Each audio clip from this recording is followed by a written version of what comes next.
പുനർവിവാഹം. രചന മായ. അവതരണം Shahul Marayil. Editing Faisal C M Noonjeri. ഹർഷന്റെ ജോലി തിരക്കിനിടയിൽ വീട് പണി വേണ്ടത്ര ശ്രദ്ധിക്കാൻ കഴിയില്ലെന്ന് അവന് ഉറപ്പായിരുന്നു. തന്റെ തിരക്കും മൊഴിയും കഴിഞ്ഞ് വീട് പണിയാനാണെങ്കിൽ അടുത്തടുത്ത കാലത്തൊന്നും നടക്കില്ല, നീണ്ടു പോവുകയുള്ളൂ. ഹർഷൻ തന്റെ സുഹൃത്ത് അബ്ദുവിന്റെ വീട് പണിത കൺസ്ട്രക്ഷൻ കമ്പനിയെ തന്നെ സമീപിച്ചു. അതാകുമ്പോൾ പണി വേറെ ബുദ്ധിമുട്ടില്ലാതെ നടക്കുകയും ചെയ്യും. അമ്മയ്ക്കും ശ്യാമിനും പണിക്കാര്യങ്ങൾ ശ്രദ്ധിക്കുകയും ചെയ്യാം. തനിക്ക് ടെൻഷനും കുറവാകും. അമ്മയുടെയും ശ്യാമിന്റെയും ഇഷ്ടങ്ങളെല്ലാം ചേർത്ത് തന്റെ ബഡ്ജറ്റ് കൂടെ പരിഗണിച്ച് വരച്ച പ്ലാന് 3 പേർക്കും അത് ഇഷ്ടപ്പെട്ടതോടെ ബാക്കി കാര്യങ്ങളുമായി മുന്നോട്ട് പോകാൻ തീരുമാനമായി. രാധിക ഉച്ചത്തേക്കുള്ള ചോറും കറി ഉണ്ടാക്കുന്ന തിരക്കിലാണ്. അന്നേരമാണ് അപ്പുറത്തെ വീട്ടിലെ ഭാനുവേർത്തി അങ്ങോട്ട് വന്ന്, രാധികെ പണിയിലാണോ? അവർ അടുക്കളത്തിണ്ടിലേക്ക് കയറിക്കൊണ്ട് അവളോട് ചോദിച്ചു. ആ ഭാനുവേർത്തിയോ, കയറി വായോ. ആ ചോറും കറിയൊക്കെ ഉണ്ടാക്കുക. അവിടെയൊക്കെ ആയോ? ഓ, അവിടെ മരുമകൾ ഉണ്ടാക്കുന്നുണ്ട്. അല്ല രാധികെ, ഇന്നേരം ഉണ്ടാക്കുമ്പോ രാവിലെ മക്കൾ എന്താ കൊണ്ടുപോവാ? അടുക്കളയിലെ സ്റ്റൂളിലേക്ക് ഇരുന്നുകൊണ്ട് അവർ ചോദിച്ചു. അതിന് അവരൊന്നും കൊണ്ടുപോകാറില്ല. ഹർഷന് കഴിക്കാൻ തന്നെ നേരം കിട്ടാറില്ല. അവന് ഏതെങ്കിലും നേരത്തെ പുറത്തുനിന്ന് എന്തെങ്കിലും വാങ്ങി കഴിക്കും. പിന്നെ ശ്യാമ് ആ ചെക്കന് ഹോട്ടലിൽ നിന്നാ കഴിക്കാറ്. വല്ലപ്പോഴും കൊണ്ടുപോയാലായി. രാധിക അലസമായി പറഞ്ഞ് ഭാനുവേർത്തിക്ക് അത്ര ഇഷ്ടപ്പെട്ടില്ല. ഹ, എന്റെ രാധികെ, നിനക്ക് ഇവിടുന്ന് വല്ലതും പൊതിഞ്ഞു കൊടുത്താ പോരെ? രാവിലെ ഇത്തിരി നേരത്തെ എണീറ്റ് കുറച്ച് ചോറുണ്ടാക്കിയാ പോരെ? എന്തിനാ ഹോട്ടലിൽ നിന്നൊക്കെ കഴിക്കുന്നത്? അസുഖം വരുത്താൻ. അല്ലെങ്കിൽ തന്നെ ഇന്ന് പുറത്തുനിന്ന് കഴിച്ചാൽ പൈസ എത്രയാവുന്ന? ഭാനുവേർത്തി രസക്കേടോടെ പറഞ്ഞു. അതിനാ ചെക്ക രാവിലെ കൊണ്ടുപോകണ്ടേ? മടിയാ നീ ചോറ് കൊണ്ടുപോവാൻ. പിന്നെ നമ്മുടെ ഷാജിയുടെ ഹോട്ടലിൽ നിന്നാ അവനും ഫ്രണ്ട്സൊക്കെ കഴിക്കുന്നത്. നല്ല ഭക്ഷണ. കഴിക്കാതെ ഇരിക്കുന്നതിൽ നല്ല എന്തെങ്കിലും കഴിക്കുന്നല്ലേ എന്ന് കരുതും. രാധിക ഉള്ള കാര്യം തന്നെ പറഞ്ഞു. ആ, എന്നാ പിന്നെ അത് തന്നെയാ നല്ല. അല്ല, ഹർഷമോന്റെ കല്യാണം നോക്കുന്നില്ലേ? വീട് പണിയൊക്കെ തുടങ്ങിയതല്ലേ? ഇനിയിപ്പോ നോക്കിയിട്ടില്ലെങ്കിൽ ഇപ്പൊ തന്നെ ആലോചിച്ചു തുടങ്ങാം. വീട്ടിൽ കയറി താമസമായ പെട്ടെന്ന് തന്നെ കല്യാണവും നടത്താലോ? ഒതുക്കത്തിൽ ഭാനുവേർത്തി ചോദിച്ചു. ഓ, കല്യാണം ഇപ്പൊ നോക്കുന്നില്ല. അവനിപ്പോ 29 ആവുന്നല്ലേ ഉള്ളൂ. കുറച്ച് കഴിഞ്ഞ് മതി കല്യാണം അവൻ പറയുന്നത്. എന്റെ രാധിക 29 ആയില്ലേ? ദാന്നും പറഞ്ഞ് 30 ആവും. ഇക്കാലത്ത് പെണ്ണ് കിട്ടാനേ നല്ല പാടാ. നീ ഇപ്പൊ നോക്കി തുടങ്ങിയ നല്ല പെൺകൊച്ചുങ്ങളെ കിട്ടും. ഇതൊക്കെ അമ്മമാര് മുൻകൈയെടുത്ത് മുന്നോട്ട് ഇറങ്ങണം. 30 കഴിഞ്ഞാൽ പിന്നെ ഡിമാൻഡ് കുറയും. ദേ, നമ്മുടെ ഇവിടെ തന്നെ എത്ര നല്ല കുട്ടികളുണ്ട്. നമ്മുടെ വടക്കേല സ്കൂൾ മാഷിന്റെ മോളെ കണ്ടില്ലേ? എന്തൊരു നല്ല കൊച്ചാണെന്നോ, കങ്കം പോലൊന്ന് ഭാര്യപോലെയായിരിക്കുന്നേ. മുടിയാണെങ്കിൽ മുട്ടുവരെയാ. നല്ല സ്വഭാവവും. ഇന്നേ വരെ ഒരു പേരുദോഷം പോലും കേൾപ്പിച്ചിട്ടില്ല. പിന്നെ പഠിപ്പുണ്ട്. മാഷിനെ പോലെ ടീച്ചറാവാൻ പഠിക്കുക. അതൊന്ന് ആലോചിച്ചാലോ? നീ കണ്ടിട്ടില്ലേ ആ കുട്ടീനെ? നല്ല പേരുകെട്ട കുടുംബക്കാരാ. സ്വത്തും വകയൊക്കെ ഉള്ള കൂട്ടരാ. മാഷിന് ആകെ ഒരു പെങ്കൊച്ചേ ഉള്ളൂ. അതിനെ അടുത്തെവിടേക്കാനും കെട്ടിച്ചയക്കണമെന്ന് അവർക്ക്. അതൊന്ന് നോക്കിയാലോ? തഞ്ചത്തിൽ ഭാനുവേർത്തി കാര്യം അവതരിപ്പിച്ചു. രാധികയാണെങ്കിൽ ഇതായിരുന്നു ഇവരുടെ മനസ്സിലിരിപ്പെന്നും ചിന്തിച്ചു. ഓ, പാലിന്റെ നിറവും മുട്ടുവരെ മുടിയും സ്വത്തും വകയൊന്നും നമുക്ക് വേണ്ട. എന്റെ മോനെ സ്നേഹിക്കുന്ന ഒരു കുട്ടി മതി. അതാവൻ സമയമാകുമ്പോൾ അവൻ തന്നെ കണ്ടുപിടിച്ചോളൂ. അവനല്ലേ കല്യാണം കഴിക്കുന്നതും ജീവിക്കുന്നതൊക്കെ. എന്തായാലും ഇപ്പൊ ഒന്നും ആലോചിക്കുന്നില്ല. ഞാൻ ഒട്ടും ആലോചിക്കുന്നില്ല. രാധിക അവരെ മുഷിപ്പിക്കാതെ എന്നാൽ അറുത്തു മുറിച്ച് തന്നെ പറഞ്ഞു. ഭാനുവേർത്തിയാണെങ്കിൽ മനക്കോട്ട കെട്ടിയ തകർന്ന പോലെ ഇരുന്നു. എന്നാ ഞാൻ ഇറങ്ങട്ടെ, ഉച്ചയാവാനായില്ലേ? അപ്പൊ തന്നെ അവർ പറഞ്ഞിറങ്ങി. ആ ശരി ഭാനുവേർത്തി. രാധികയ്ക്ക് ചെറിയ ചിരി വന്നിരുന്നു. അവർ മെല്ലെ ചിരിച്ചുപോയി. പിന്നെ ഒരു നെടുവീർപ്പുകളോടെ പണി ചെയ്യാൻ തുടങ്ങി. വേണിയും അഞ്ജനയും ലൈബ്രറിയിൽ നിന്ന് ഇറങ്ങുമ്പോഴാണ് ജീവൻ ലൈബ്രറിയിലേക്ക് വന്ന് അവർ രണ്ടുപേരോടും പതുക്കെ പുഞ്ചിരിച്ചുകൊണ്ട് അകത്തേക്ക് കയറിപ്പോയി. അവനാളൊരു പാവല്ലേ? അഞ്ജന വേണിയോട് അഭിപ്രായപ്പെട്ടു. അത് ശരിയാ, വേറെ ആരെങ്കിലും ആയിരുന്നെങ്കിൽ ചിലപ്പോൾ മൈൻഡ് പോലും ചെയ്യില്ല. വേണി പറഞ്ഞു. നിനക്കൊന്ന് ട്രൈ ചെയ്തെങ്കിലും നോക്കായിരുന്നു. അഞ്ജന അവളിൽ നിന്ന് അല്പം മാറി നിന്ന് കളിയോടെ പറഞ്ഞു. അയ്യടാ, എനിക്കുള്ളതിന് ഞാൻ തന്നെ കണ്ടുപിടിച്ചോളാം. മോളിപ്പോവാ. വേണി അവളുടെ കഴുത്തിലൂടെ കൈയിട്ട് മുന്നോട്ട് നടന്നു. ഹർഷൻ സ്റ്റേഷനിൽ നിന്ന് ഇറങ്ങുമ്പോഴേ ഒരു മേൽക്കാച്ചിലുണ്ടായിരുന്നു. ആ വീട്ടിലെത്തിയവളെ തലനനച്ച് കുളിക്കുകയും ചെയ്തു. അതിൽ പിന്നെ തുമ്മലും തുടങ്ങി. കുളിച്ച് പുറത്തേക്ക് ഇറങ്ങിയവൻ നേരെ അടുക്കളയിലേക്ക് ചെന്നു. അമ്മ ചായ ഇടുകയാണ്. അമ്മേ, ചായ വേണ്ട, ചുക്കാപ്പി ഉണ്ടാക്കാം. അവൻ പറഞ്ഞുകൊണ്ടിരിക്കെ വീണ്ടും തുമ്മി. എന്തു പറ്റിയടാ, പനിയുണ്ടോ? അവന്റെ കണ്ണുമുഖം കൂടെ കണ്ടതോടെ അമ്മ ചോദിച്ചു. നെറ്റിയിലും കഴുത്തിലും പുറം കൈ കൊണ്ട് ചൂടുണ്ടോ എന്ന് നോക്കുകയും ചെയ്തു. ചെറിയ ചൂടുണ്ടല്ലോ ഹർഷ, എന്താ പെട്ടെന്നൊരു പനി? പറഞ്ഞുകൊണ്ട് തന്നെ അവർ ചുക്കാപ്പി ഉണ്ടാക്കാൻ തുടങ്ങി.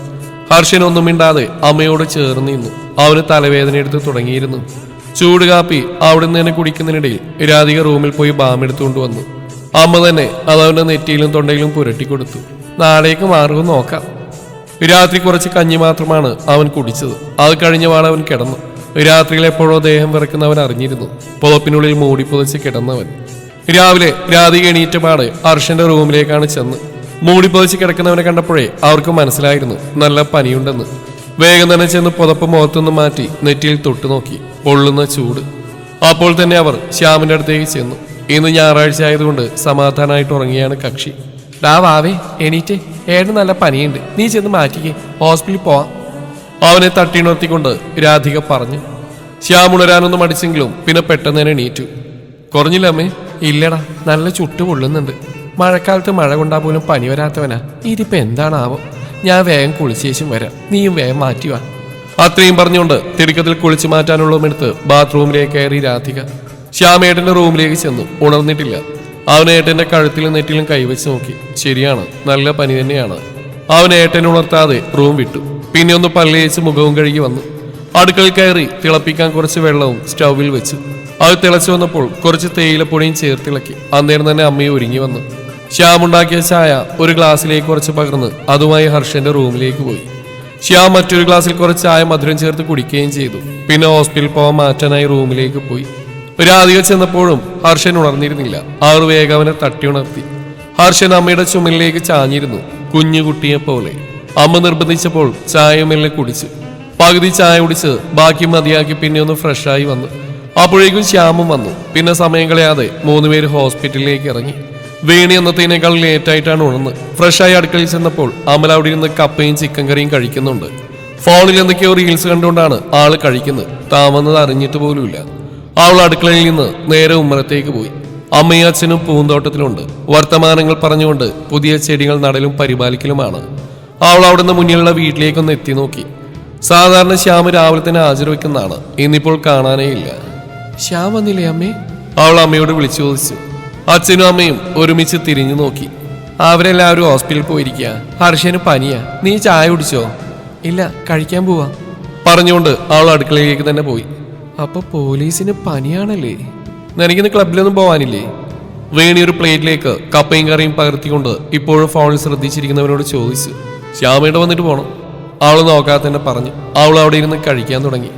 അടുത്ത് തന്നെയുള്ള ക്ലിനിക്കിലേക്കാണ് ശ്യാം പോയത്. രാവിലെ തന്നെ ആയതിനാൽ അവിടെ തിരക്കൊന്നുമില്ലായിരുന്നു. അതുകൊണ്ട് തന്നെ പെട്ടെന്ന് തന്നെ ഹോസ്പിറ്റലിൽ നിന്ന് ഇറങ്ങാൻ കഴിഞ്ഞവർക്ക്.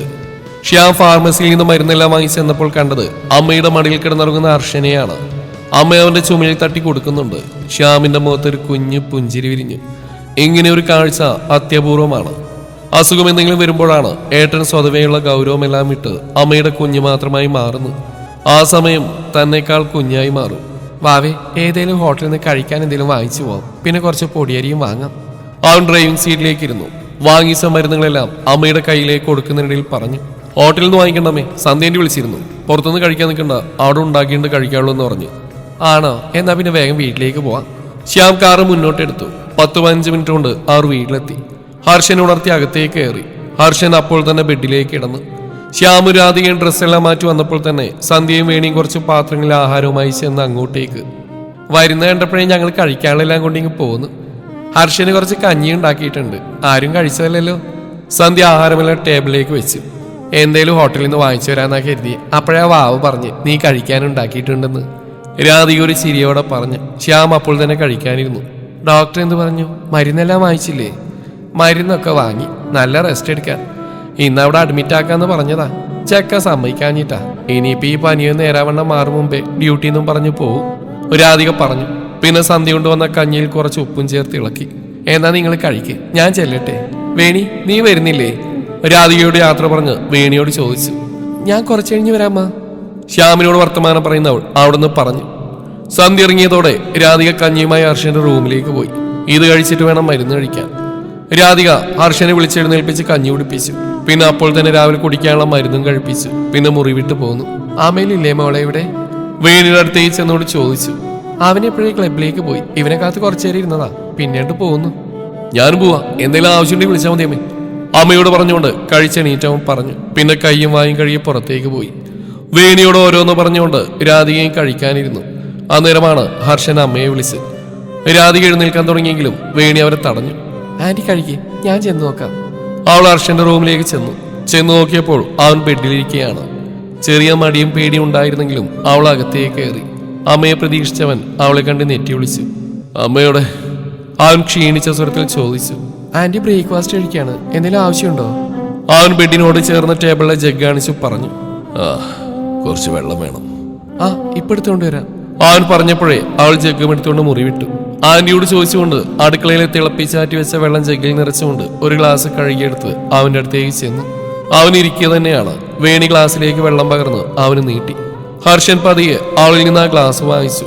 പനിയുടെ ചൂട് അവന്റെ വിരലുകളിൽ നിന്ന് അവളുടെ വിരലുകൾ തൊട്ടറിഞ്ഞു. വെള്ളം കുടിച്ചവൻ അവൾക്ക് തന്നെ ഗ്ലാസ് കൊടുത്തു. വേണി ടേബിളിൽ തന്നെ ഗ്ലാസ് കമഴ്ത്തി വെച്ചുകൊണ്ട് റൂമിൽ നിന്ന് ഇറങ്ങി. ഹർഷൻ അവൾ പോയ വഴിയൊന്ന് നോക്കി. പിന്നെ ക്ഷീണത്തോടെ ബെഡിലേക്ക് കിടന്നു. നാട്ടിലേക്കുള്ള ബസ് കാത്തിരിക്കാൻ തുടങ്ങിയിട്ട് നേരം കുറച്ചായി. ഇതുവരെ ബസ്സൊന്നും തന്നെ വന്നിട്ടില്ല. നല്ല മഴയുമാണ്. വേണി ടെൻഷനോടെ റോഡിലേക്ക് എത്തി നോക്കി. മഴയത്ത് നേരാവണ്ടൊന്നും കാണുന്നു പോലുമില്ല. ലൈബ്രറിയിലിരുന്ന് നേരം പോയത് അറിഞ്ഞില്ല. എന്നത്തേക്കാളും വൈകിയാണ് കോളേജിൽ നിന്ന് ഇറങ്ങിയത്. 5-നാണെങ്കിൽ ഇന്ന് ലീവും. മൊബൈലാണെങ്കിൽ ചാർജില്ലാതെ എപ്പോഴോ ഓഫായിട്ടുണ്ട്. എവിടേക്കോ മരം വീണെന്നോ ആക്സിഡന്റ് ഉണ്ടായെന്നൊക്കെ ബസ് സ്റ്റോപ്പിൽ ആരോ പറയുന്നു കേട്ടിരുന്നു. വന്ന ഓട്ടോ കൈ കാണിച്ച് സ്റ്റോപ്പിലുണ്ടായിരുന്നവരും പോയി. വേണിക്ക് ചെറുതല്ലാത്ത പേടി തോന്നി. അവൾ ഫോൺ ചാർജ് ചെയ്യാൻ മറന്നോർത്ത് സ്വയം ഞൊടിഞ്ഞു. അച്ഛനെ ഒന്ന് വിളിച്ചു പറയാനെങ്കിലും കഴിഞ്ഞിരുന്നെങ്കിൽ. ഒരു ഓട്ടോ വരുന്നുണ്ടും അവൾ മഴയത്തേക്ക് ഇറങ്ങിയെന്നുകൊണ്ട് കൈ കാണിച്ചു. അതവിടെ നിൽക്കാതെ പോയി. അവൾ വീണ്ടും ബസ് സ്റ്റോപ്പിനുള്ളിലേക്ക് തന്നെ കയറി നിന്നു. കൂടെ ചൂടിയിട്ടുണ്ടെങ്കിലും ഇപ്പോൾ തന്നെ പകുതിയോളം നനഞ്ഞിട്ടുണ്ട്. മുടിയിലെയും കവിളിലൂടെയും ഒലിച്ചിറങ്ങുന്നതുമായ മഴവെള്ളം കൈകൾ കൊണ്ടൊന്ന് തുടച്ചവൾ PG 2ാം വർഷത്തിലേക്ക് കടന്നു. വേണിപ്പോൾ ക്ലാസ് തുടങ്ങിയിൽ പിന്നെ എന്നും കനത്ത മഴ തന്നെയാണ്. മിക്ക ദിവസവും രാവിലെ ക്ലാസ്സിലെത്തുന്നതും വൈകിട്ട് വീട്ടിലെത്തുന്നതും നനഞ്ഞു കുളിച്ചാണ്. അഞ്ജനയുടെ അവിടേക്ക് ചില വീടുകളിൽ വെള്ളം കയറിയെന്നും കേട്ടിരുന്നു. മിക്കവാറും അവൾ അവിടെ വീട്ടിലേക്ക് പോകുമെന്നും പിന്നെ ക്ലാസ്സിലേക്ക് വരുന്ന കാര്യത്തിൽ ഉറപ്പില്ലെന്നും അഞ്ജന പറഞ്ഞിട്ടുണ്ട്. ഏതോ വണ്ടിയുടെ ശബ്ദം കേട്ടതും അവൾ വീണ്ടും റോഡിലേക്ക് ഇറങ്ങി നിന്നു. പോലീസിന്റെ ബൊലേറോ കണ്ടതും അവളുടെ നോട്ടം വണ്ടിക്കുള്ളിലേക്കായി. ഹർഷൻ വേഗർ അവൻ പറഞ്ഞതും അവൾ കുടമടക്കിക്കൊണ്ട് തുറന്ന ഡോറിലൂടെ വണ്ടിക്കുള്ളിലേക്ക് കയറി. പിന്നെ ഡോറ് വലിച്ചടച്ചു. അടുത്തിരിക്കുന്ന ഒരു ലേഡി ഓഫീസറാണ്. അപ്പുറത്തന്ന് ഫൈൻ എഴുതിയ സാറും ഉണ്ട്. അവൾ അവരെ നോക്കിയൊന്ന് പുഞ്ചിരിച്ചു. പിന്നെ മുന്നിലേക്ക് നോക്കി. പ്രായമുള്ളൊരു ഡ്രൈവറും ഹർഷനുമാണ് അവിടെ ഇരിക്കുന്നത്. ആകെ നനഞ്ഞല്ലോ, അടുത്തിരിക്കുന്ന ഓഫീസർ പറഞ്ഞു. അവൾ നനഞ്ഞ മുഖം കൈകൊണ്ട് തുടച്ചു. അവരൊരു ടവൽ എടുത്തു കൊടുത്തു അവൾക്ക്. നിന്റെ ഫോൺ കയ്യിലില്ലേ? മുഖം തുടക്കാൻ വന്നപ്പോഴാണ് ഹർഷൻ അവളോട് ചോദിച്ചത്. ചാർജറിന് ഓഫായി പോയതാ, അവൾ പേടിയോട് അവനോട് പറഞ്ഞു. അവന്റെ കൂർത്തു വരുന്ന മുഖം കണ്ടതും അവൾ നോട്ടം മാറ്റി ടവൽ കൊണ്ട് മൊത്തം നനവ് ഒപ്പിയെടുത്തു. പിന്നെ വേറൊരു ചോദ്യം പറച്ചിലൊന്നും വേണിയോട് ഉണ്ടായിരുന്നില്ല. അവർ തമ്മിൽ എന്തൊക്കെയോ സീരിയസ് വിഷയങ്ങളാണെന്ന് തോന്നുന്നു സംസാരിക്കുന്നുണ്ട്. ആ വീണമാരെ അതൊരു 150 വർഷം പഴക്കം കാണില്ലേ പിള്ളച്ചേട്ടാ? അടുത്തിരിക്കുന്ന മാഡം ഡ്രൈവ് ചെയ്യുന്ന സാറിനോടാണ് ചോദിച്ചത്. അതിലും പഴക്കം ചെന്നെങ്കിലേ ഉള്ളൂ. എന്റെ കുട്ടിക്കാലത്തുണ്ടാവാറങ്ങനെ. ദൈവഭാഗ്യം കൊണ്ടാ അതിൽ നിന്ന് ആ സ്കൂൾ ബസ് തലനാഴിക്കാൻ രക്ഷപ്പെട്ട്. ഇല്ലെന്ന് വീഴത്തിലായിരുന്നു. എന്ത് ഭാഗ്യം. ആ ഓട്ടോക്കാരൻ രക്ഷപ്പെടുമെന്ന് എനിക്ക് തോന്നുന്നില്ല. ബാക്കിയുള്ള ഒരു ജീവൻ രക്ഷപ്പെട്ടാലും കിടക്കേണ്ടി വരും മിക്കവാറും. 6-3 പേരുടെയും സംഭാഷണം കേട്ടപ്പോൾ ബസ് സ്റ്റോപ്പിൽ നിന്ന് കേട്ട ആ മരം വീണ കാര്യമാണ് അവർ പറയുന്നതെന്ന് തോന്നി വേണിക്ക്. ആൾ ഭയത്തോടെ നെഞ്ചിൽ കൈവച്ചു പോയി. ഈശ്വര, ഇത്രയും വലിയ അപകടമാണ് നടന്ന്. അവൾ ഹർഷനെ നോക്കി. അവരുടെ സംഭാഷണത്തിൽ പങ്കുചേരുന്നില്ലെങ്കിലും അവൻ അതൊക്കെ ശ്രദ്ധിക്കുന്നുണ്ടെന്ന് തോന്നിയവൾക്ക്. വണ്ടിക്കുള്ളിൽ അരണ്ട വെളിച്ചത്തിൽ അവൾ അവനെ ഒന്ന് കണ്ണുകൾ കൊണ്ടൊഴിഞ്ഞു. യൂണിഫോം ഷർട്ടിന്റെ പല ഭാഗത്തും നനവും മണ്ണോ ചുളിയായതുപോലെയുള്ള അടയാളവുമുണ്ട്. ചെവിത്തുമ്പിൽ ഒരു വെള്ളത്തുള്ളി ഇറ്റാൻ ഭാഗത്തിൽ നിൽക്കുന്നു. അവൾ ആ വെള്ളത്തുള്ളിൽ ശ്രദ്ധ കേന്ദ്രീകരിച്ച് നിന്നപ്പോഴാണ് പിള്ളച്ചേട്ടാ ലെഫ്റ്റ് എടുക്കാം, വീട്ടിൽ പോയിട്ട് വരാം, ഹർഷം പറയുന്നത് കേട്ടപ്പോൾ അവൾ പുറത്തേക്ക് നോക്കി.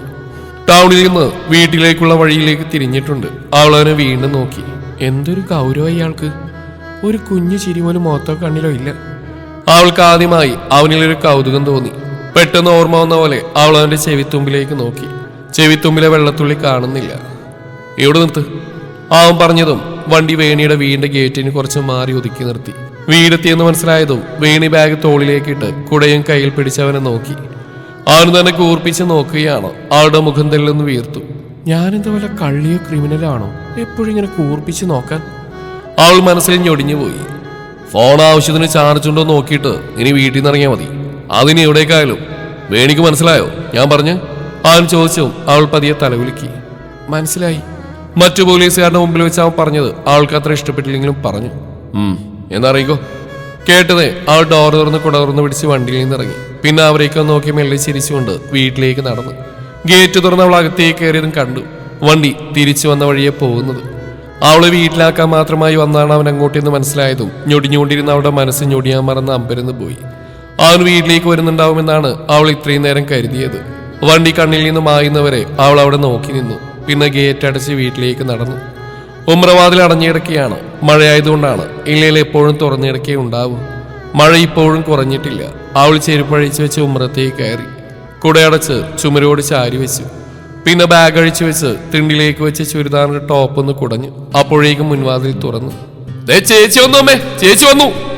ഉമ്മറത്തേക്ക് വന്ന അമ്മൽ അവളെ കണ്ട് അകത്തേക്ക് നോക്കി വിളിച്ചു പോയി. സന്ധ്യയോ അങ്ങോട്ടേക്ക് വന്നു. എന്താ എന്റെ ഫേണി, വിളിച്ചിട്ടും കിട്ടുന്നില്ല, എങ്ങനെയാ നീ വന്നേ? ബസ് ഇല്ലാന്ന് കേട്ടു, നിന്റെ ഫോണിൽ ചാർജ് ഇല്ലേ? ആകെ നനഞ്ഞു. അമലെ, അച്ഛനെ വിളിച്ച് പറ ചേച്ചി എത്തിയെന്ന്. ഇവിടെ നിൽക്ക്, ഞാൻ തോർത്തെടുത്തിട്ട് വരാം. അമ്മയുടെ നിർത്താതെയുള്ള ചോദ്യവും പറച്ചിലും കേട്ട് വേണിക്ക് ചിരി വന്നു. അമ്മ അകത്തേക്ക് പോയതും അമൽ ഫോൺ എടുത്ത് അച്ഛനെ വിളിക്കാൻ തുടങ്ങി. ഞാൻ വരാൻ വേണ്ടി നിൽക്കായിരുന്നു. നിങ്ങളുടെ കോളേജിന്റെ അടുത്ത് ഇവിടെ മരം വീണെന്നോ ആക്സിഡന്റ് ആയെന്നോ ബ്ലോക്ക് ആയെന്നൊക്കെ കേട്ടു. ചേച്ചിനെ കാണാതെ കൂടെ ആയപ്പോൾ ആകെ ടെൻഷനായി. അവൻ പറഞ്ഞുകൊണ്ട് നിൽക്കുക തന്നെ അച്ഛൻ കോൾ എടുത്തു. പിന്നെ അച്ഛനോട് സംസാരിച്ച് വെച്ചപ്പോഴേക്കും അമ്മ തോർത്തുമായി വന്നു. അവിടെ ഭയങ്കര പ്രശ്നമായിട്ടുണ്ട്. ഏതൊക്കെയോ വണ്ടികളുടെ ആളുകളുടെ മേലേക്കാ വീണെന്നാ തോന്നുന്നത്. ഞാൻ ശരിക്കും പെട്ടുപോയിരുന്നു. ഒരൊറ്റ ബസ് പോയിട്ട് ഓട്ടോ പോലും ഇല്ല. അപ്പോഴാ ഹർഷൻ ചേട്ടൻ പോലീസ് വണ്ടിയിൽ വന്ന് എന്നെ ഇവിടെ വരെ ആക്കി തന്നു. പോലീസ് വണ്ടിയിൽ വേണി അമ്മയുടെ കയ്യിൽ നിന്ന് തോർത്ത് വാങ്ങി തലതോർത്തിക്കൊണ്ട് പറഞ്ഞു. ഹർഷനാണോ ആക്കി തന്ന്? എന്റെ ഈശ്വര, മനുഷ്യരിവിടെ പേടിച്ചതിന് കണക്കില്ല. നിന്റെ ഫോണിൽ എന്താ വിളിച്ചിട്ട് കിട്ടാഞ്ഞത്? ഹർഷനാണ് അവളെ കൊണ്ടാക്കിയെന്ന് അറിഞ്ഞ് ആശ്വസിച്ചെങ്കിലും അമ്മ ചൊടിഞ്ഞു. പിന്നെ വേണി ഫോൺ ചാർജ് ചെയ്യാൻ മറന്നു. പിന്നെ വൈകുന്നേരം മുതൽ നടന്നുമെല്ലാം രണ്ടാളോടും പരത്തി പറഞ്ഞാണ് അകത്തേക്ക് തന്നെ കയറിയത്. ആക്സിഡന്റ് കാര്യങ്ങളൊക്കെ അറിഞ്ഞതും പിന്നെ സന്ധ്യയും അതിനെക്കുറിച്ചായി. അമൽ TV ഓൺ ചെയ്ത് ഒരു ന്യൂസ് ചാനൽ വെച്ചപ്പോൾ ദൃശ്യങ്ങളോടെ തന്നെ ആ വാർത്ത കാണിക്കുന്നുണ്ട്. അമലും സന്ധ്യ അതിന് മുന്നിലേക്ക് ഇരുന്നപ്പോൾ വേണി ചാനലിൽ നോക്കി പതിയെ റൂമിലേക്ക് നടന്നു. അവളുടെ മനസ്സിൽ ഹർഷന്റെ മുഖമായിരുന്നു. തന്നെ പോലീസ് ജീപ്പിൽ കയറ്റിയതും തനിക്ക് വേണ്ടി മാത്രം ഈ വീട്ടിലേക്ക് തന്നെ കൊണ്ടിറക്കിയതുമെല്ലാം. കാത്തിരിക്കാം ഈ കഥയുടെ ബാക്കി ഭാഗം നാളെ ഇതേ സമയം.